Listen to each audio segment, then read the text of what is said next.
ಆಹಾರವಾಗಿ ಸ್ವೀಕರಿಸುವ ಪದಾರ್ಥ ಅದು ಎಷ್ಟು ಕಮ್ಮಿ ನೋವನ್ನು ತರುತ್ತೋ ಅಂಥ ಪದಾರ್ಥಗಳನ್ನು ಸ್ವೀಕರಿಸುವುದು ಅನಿವಾರ್ಯ. ಈ ಶರೀರವನ್ನು ಉಳಿಸಿಕೊಳ್ಳಿಕ್ಕೆ ಅದು ಬೇಕೇ ಬೇಕು. ಯಾಕೆಂದರೆ ಜೀವೋ ಜೀವಸ್ಯ ಜೀವನಂ, ಒಂದು ಜೀವವೇ ಇನ್ನೊಂದು ಜೀವದ ಜೀವನ. ಇದನ್ನು ನೀವು ಕಟ್ಟು ಮಾಡಲಿಕ್ಕೆ ಸಾಧ್ಯವೇ ಇಲ್ಲ. ಹಸುವಿನ ಹಾಲು ಅದು ಕೂಡ ಹಿಂಸೆ, ನೀವು ಹೆಂಗೆ ತಗೊಳ್ತೀರಿ? ಇನ್ನು ಕೆಲವರದು ಅದು ಇನ್ನೇನೋ ಮಾಂಸ, ಅದು ದೇಹದಿಂದ ಬಂತು ಆದ್ದರಿಂದ ಅದು ಮಾಂಸ, ಈ ಥರದ ತುಂಬ. ಇನ್ನು ಕೆಲವರಿಗೆ ಮೊಟ್ಟೆ ಅದು ಸಸ್ಯಾಹಾರಿ, ಅದು ಇನ್ನೂ ಅದರ ರಕ್ತವೇ ಬಂದಿರುವುದಿಲ್ಲ, ಅದರಿಂದಾಗಿ ಅದು ಸ್ವೀಕರಿಸಬಹುದು. ನಮ್ಮ ಲಾಜಿಕ್ಗಳುಂಟಲ್ವ, ಅದಕ್ಕೆ ಕೊನೆಯೇ ಇಲ್ಲ.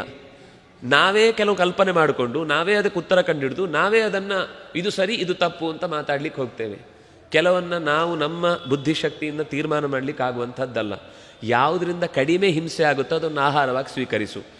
ಆ ಜೀವ ನಾಳೆ ಆದರೂ ಮತ್ತೆ ಹುಟ್ಟುವಂಥದ್ದಲ್ಲ ಅಲ್ಲ, ಬೀಜವು ಕೂಡ ನಾಳೆ ಹುಟ್ಟುವಂಥದ್ದಲ್ವ. ಸಿಕ್ಕಿಬಿದ್ರು ಇದರ ಮೇಲೆ ಉತ್ತರ ಇಲ್ಲ ಅಂತ.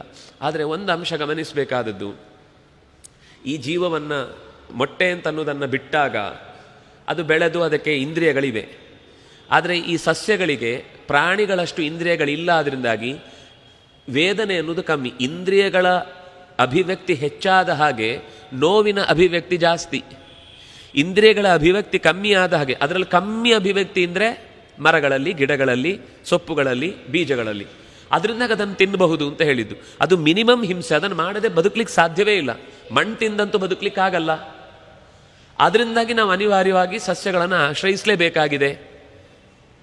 ಇಲ್ಲೇ ಆದರೆ ಇದು ಇನ್ನೂ ಬೆಳಕು ಅಂದರೆ ಬೆಳೆದು ದೊಡ್ಡದಾಗಿ ಹೆಚ್ಚು ಹೆಚ್ಚು ಇಂದ್ರಿಯಗಳಿಂದ ಅಭಿವ್ಯಕ್ತಿ ಆಗುವಂಥದ್ದಾದ್ರಿಂದಾಗಿ ನೆತ್ತರು ಬಂದರೆ ಮಾತ್ರ ಮಾಂಸ ಅಂತಲ್ಲ.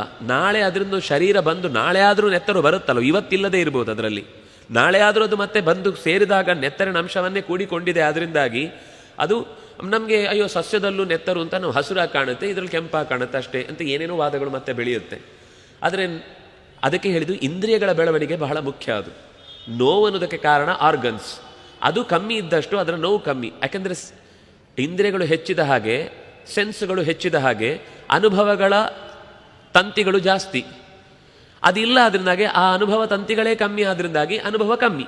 ಅದರಿಂದಾಗಿ ನಮ್ಗೆ ಅನಿವಾರ್ಯವಾಗಿ ಇಷ್ಟನ್ನು ಸ್ವೀಕರಿಸಬಹುದು. ಇದರ ಮೇಲೆ ಚರ್ಚೆ ಬೇಕಾದಷ್ಟು ಮಾಡಲಿಕ್ಕಿದೆ. ಆದರೆ ಒಟ್ಟಂತೂ ಅದರ ಅಂಶ ಗಮನಿಸಬೇಕಾದದ್ದೇನೆಂದರೆ ಅನಿಷಿದ್ಧವಾದ ಹಿಂಸೆಯನ್ನು ಬಿಟ್ಟು ಬದುಕಬೇಕು. ಅದು ಕೇವಲ ತಿನ್ನುವ ಪದಾರ್ಥದಿಂದ ಮಾತ್ರ ಅಲ್ಲ, ಮಾತಿನಿಂದಲೂ ಯೋಚನೆಯಿಂದಲೂ. ಇನ್ನೊಬ್ಬನಿಗೆ ಹಾನಿಯಾಗಲಿ ಅಂತ ಯೋಚಿಸುವ ಹಿಂಸೆಯೂ ತಪ್ಪೆ.